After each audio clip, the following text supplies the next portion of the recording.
today I'm using everybody's new favorite condiment, Sriracha, to make a tomato sauce for a lighter version of meatballs. Lighter, but still fantastic and delicious.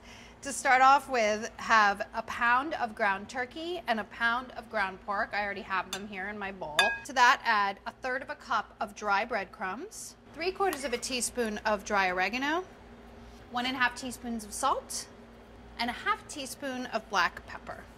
Now, I don't usually give measured amounts for salt necessarily, but if it's something that you're not really going to be able to taste before it's fully cooked, then I often will, just to make it easier. But if you're a low salt kind of person, you can cut back.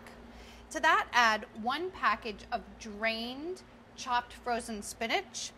Now, the original recipe calls for 2 packages, which definitely bulks it up a little bit more, but I like it with just 1 package, so you can use 1 or 2. To that, add 2 egg whites. Remember, this is a lighter version of meatballs, so I'm using only the egg whites. If you wanted to use a whole egg, go ahead. You would only need 1, but you definitely need something here to bind your meatballs together. The spinach can make these meatballs just a little bit delicate, but the great thing is I'm going to brown them in the broiler, so they're going to get all nice and golden brown, but you don't need to mess around with them like you would if you were browning them in a pan. It's a really nice method.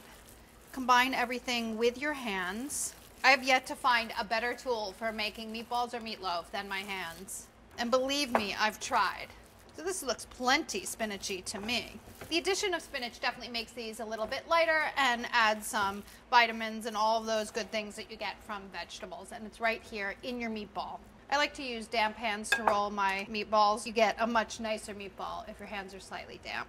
So roll them into about 1-inch pieces. This makes a lot of meatballs. It makes about 50 meatballs. This is something that could definitely happen in the morning. And in fact, if you really wanted to, you can make these ahead and freeze them. Great to have meatballs in the freezer. Have your broiler preheating to brown these. Make sure you wash your hands. Then put your meatballs in your broiler. You're going to cook these rotating ones about 10 minutes.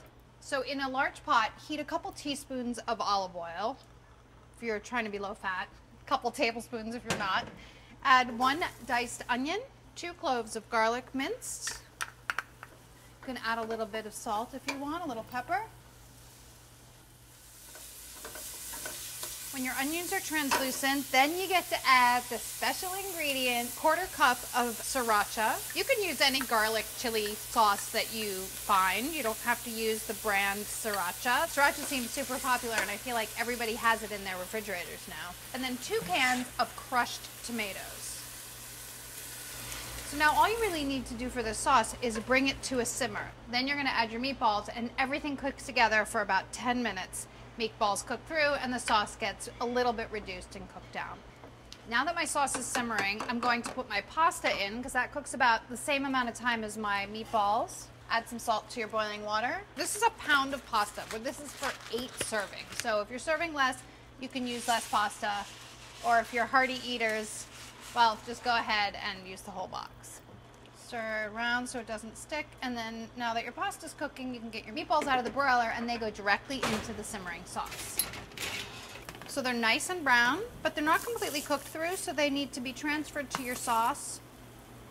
Bing, bing. Stir those down into the sauce, and then just let them simmer away. In 10 minutes, your dinner will be ready. We are good to go. You don't have to save any pasta water. Just go ahead and drain your pasta. And then add your pasta directly into the pot with the sauce and the meatballs. Make sure you have a nice big pot. As you can see, this is very, very full. You can do your usual like pasta in bowl with sauce on top if that's what you like, but I really like to stir my pasta together with my sauce. I think the coating is much better. It's just got much better coverage. You do have to be a little bit careful when you have meatballs that they don't fall apart. It's very nicely coated. This is a lot of spaghetti and meatballs. It's definitely enough to serve 8 in my opinion. Okay. Nicely coated. Couple of twirls of pasta, and then be generous with your meatballs. Remember, there are plenty. How about that?